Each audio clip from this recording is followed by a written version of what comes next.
Les aimants exercent une grande force ferromagnétique, mais cette propriété ne sert pas qu'à mettre des pense-bêtes sur des réfrigérateurs.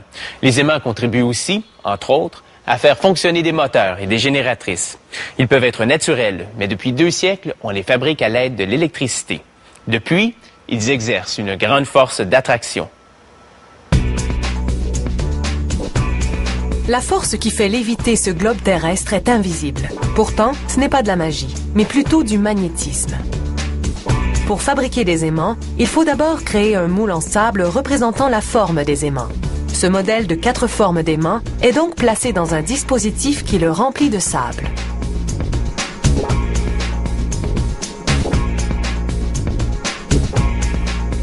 Le modèle est retiré et sa surface marquée par le couvercle de la machine est égalisée. Il est ensuite replacé dans la machine, mais cette fois, des gaz y sont pompés afin de durcir chimiquement le sable. Il ne faut que quelques secondes pour qu'il se solidifie. La galette de sable est retirée, révélant l'impression de la forme des aimants.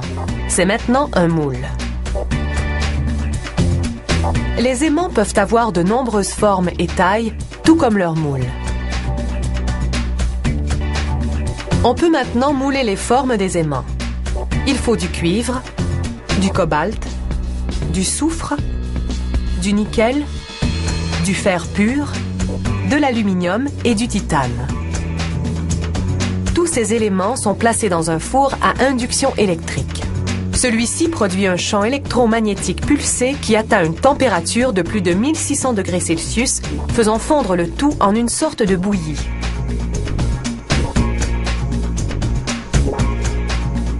Ce mélange est versé dans les moules en sable.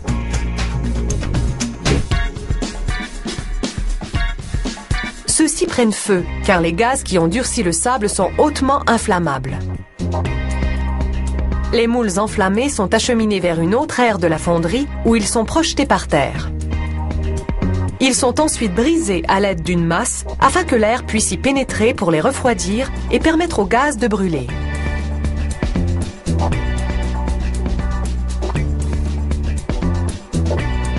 Le tout est pelleté sur un plateau. Les formes métalliques sont séparées des résidus de sable à l'aide d'un aimant. Les pièces moulées réagissent comme les métaux ordinaires. Elles n'ont pas encore de puissance magnétique. Certaines ont la forme d'anneaux. Enfilés sur un tube en cuivre, ces anneaux serviront dans les moteurs électriques.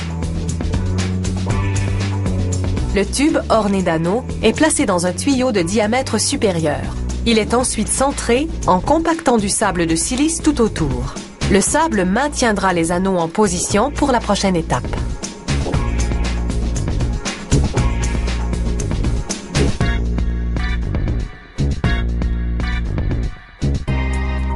Les 2 extrémités sont scellées avec du ciment. Le tube en cuivre dépasse légèrement. Le tout est alors placé dans un autre four électrique. Celui-ci chauffe le tuyau et les formes d'aimants au rouge. Elles sont alors prêtes à accueillir un champ magnétique qui sera transmis par cette tige métallique. Elle est glissée au centre du tube en cuivre et maintenue en place.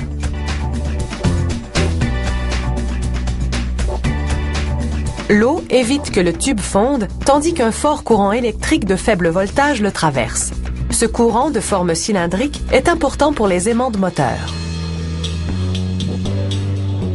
Le joint est brisé.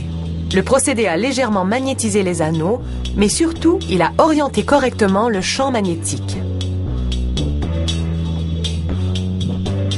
Les aspérités sont meulées.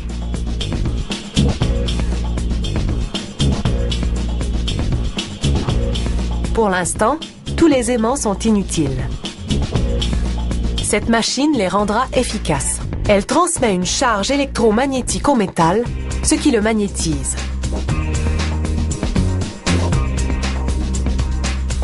L'établissement d'un faible champ magnétique plus tôt a préparé le terrain, garantissant que la magnétisation est bien orientée. Voici un véritable aimant. Sous leurs diverses formes, les aimants continuent d'exercer beaucoup d'attrait dans notre société. Il serait difficile de se passer de leur magnétisme.